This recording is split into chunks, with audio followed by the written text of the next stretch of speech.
It's early in the morning here. It's a beautiful morning, by the way. But today's vlog is going to be all about the brand new Season 5 Generation 2 Formula E car, which is being revealed online today. I haven't yet seen it, but they've released a series of snippets, a series of little sort of hidden, half-hidden images. And I have also spoken to people who have seen it, and I know that it is going to be spectacular and is going to get the world talking. It goes against all conventional racing car designer thinking, and almost for that reason I love it already.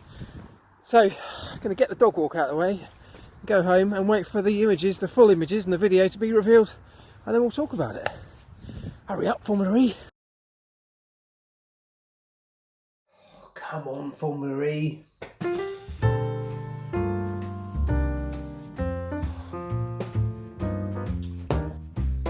Come on, Formula E.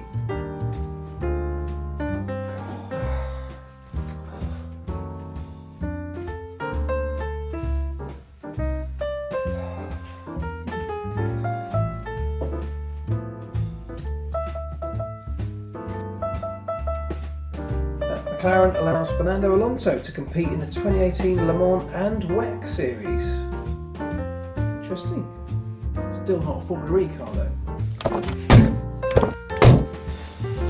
Just been out and come back, seen on my phone that there's been an email from Formula E. Yes, there it is. Wow. Wow, that looks awesome. Completely futuristic, which is exactly what Formula E needed to be. It needed to be futuristic, needs to be different. It's 100% is that. Doesn't look like any other single-seater racing car. And I love it, man. I love it. That is fresh. It's just so different. It looks slick. It looks slippery through the air, which is what an electric car needs to be. Efficient. Has no big aerodynamic wings. Does no rear wing. I mean, that's the first thing that strikes you. Rear wings are obviously great for downforce, but they are at the cost, at the expense of quite a lot of drag on the car. And we can't afford to have drag. We don't want drag on an electric vehicle. So what it has got, I'm just looking at this 3D render as it spins around. What it has got is a really big rear diffuser, very pronounced rear diffuser, and what that will do is give you a lot of downforce from the underside of the car. So that diffuser on the back, that big pronounced over-exaggerated rear diffuser, sucks all the air out from that's passing fast underneath the car, sucks it out the back, draws it out the back into that expanded area of the diffuser, and that essentially sucks the car down onto the floor, giving it some downforce, but at the cost of a lot less aerodynamic drag. So I really like that. It's got, let's just let that continue around. It's got, I mean, covered front and rear wheels, really. It's still an open wheel car, I guess you'd have to say, but it's, I mean, well, is it? It doesn't fit into a category. That's what I love about it. It is a single seater. It's kind of open wheel, but the front wheels are essentially covered.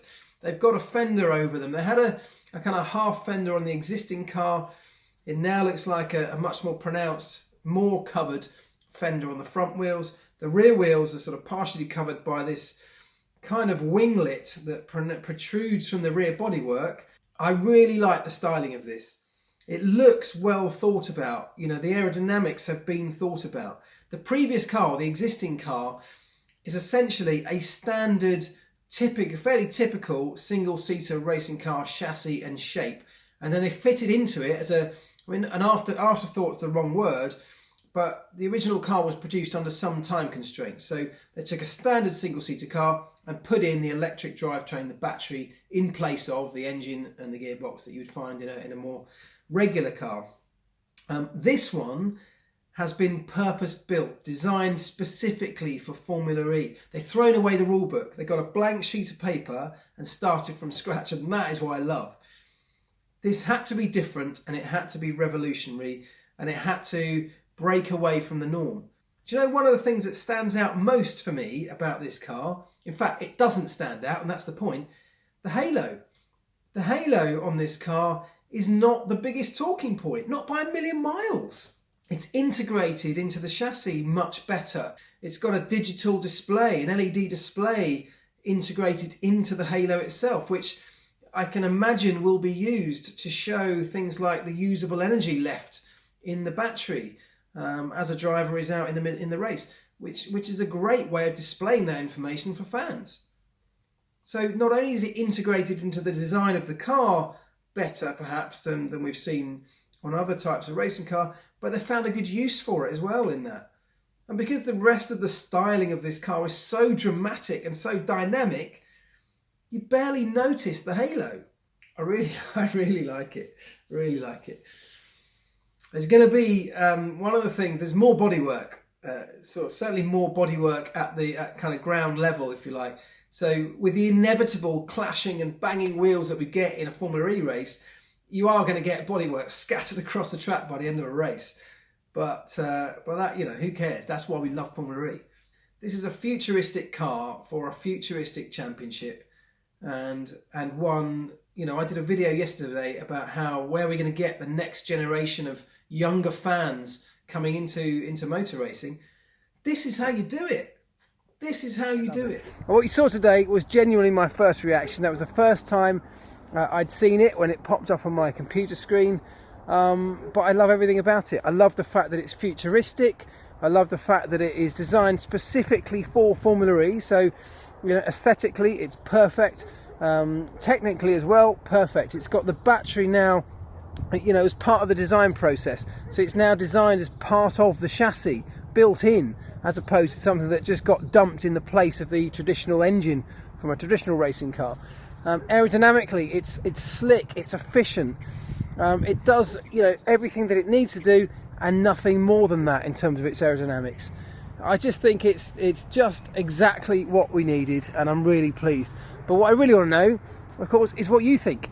You know, what do you think? Do you agree with me? Do you think it's a bit too gimmicky? Do you think it's, you know, looks a little bit too sci-fi? Do you think it should look more like a traditional racing car? I'd love to know what you think, but please do pop a comment below. Don't forget to like the video. Thanks for watching. Please subscribe, share it with your mates, and I'll see you next time. That is such a cool car. It's cool, isn't it? Yeah. Whoa.